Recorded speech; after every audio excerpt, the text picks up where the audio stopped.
प्रणाम सब गोटे के। हम मंजू मिश्रा आइ अहाँ सबके बीच एकटा भीख देबै कालक गीत लऽ कऽ प्रस्तुत छी। कोशिश करै छी अहाँ सबके नीक लागत तऽ गीत पूरा सुनब। सुनलाके बाद वीडियोके लाइक कऽ देबै। और जे सब हमरा चैनल पर नया छी तिनका सबसँ नम्र निवेदन अछि जे एहिना सुंदर सुंदर गीत सुनैके लेल हमर चैनलके सब्सक्राइब जरूर कऽ लेब। तऽ चलू सब गोटा सुनै जाओ। मड़बा पर बैसल छथि बरुआ भिखारी बनकऽ। मड़बा पर बैसल छथि बरुआ भिखारी बनकऽ। बरुआ भिखारी बनकऽ, बरुआ भिखारी बनकऽ। बरुआ भिखारी बनकऽ, बरुआ अनारी बनकऽ।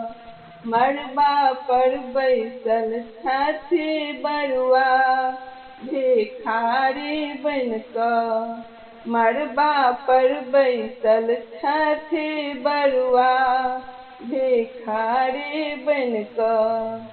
बरुआ के दादी भिख लेने ठाढ़ छथि, बरुआ के चाची भिख लेने ठाढ़ छथि।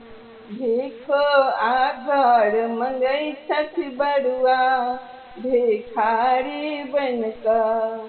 भिखो आघर मंगै छथि बरुआ भिखारी बनकऽ।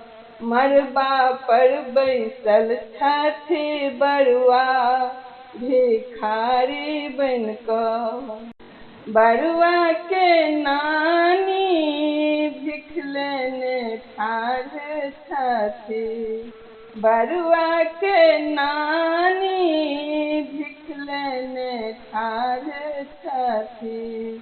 बरुआ के मामी भिख लेने ठाढ़ छथि। भिखो में चेन्ह मंगै छथि बरुआ भिखारी बनकऽ।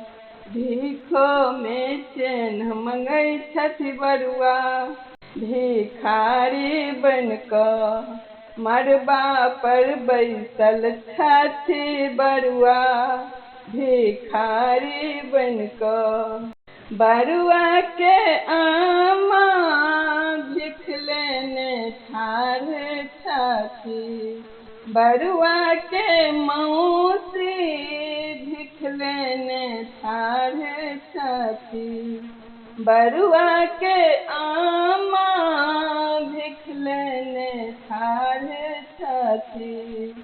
बरुआ के मौसी भिख लेने ठाढ़ छथि।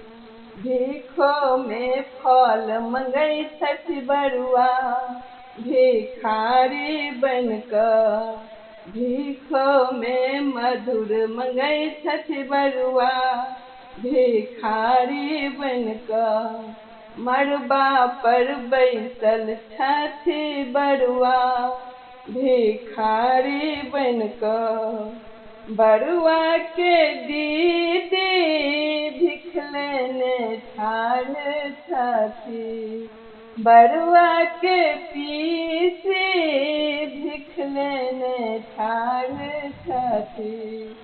भिखो में आशीष मंगै छथि बरुआ भिखारी बनकऽ। भिखो में आशीष मंगै छथि बरुआ भिखारी बनकऽ। मड़बा पर बैसल छथि बरुआ भिखारी बनकऽ। बरुआ भिखारी बनकऽ, बरुआ अनाड़ी बनकऽ। बरुआ भिखारी बनकऽ, बरुआ अनाड़ी बनकऽ। मड़बा पर बैसल छथि बरुआ भिखारी बनकऽ। मड़बा पर बैसल छथि बरुआ भिखारी बनि कऽ।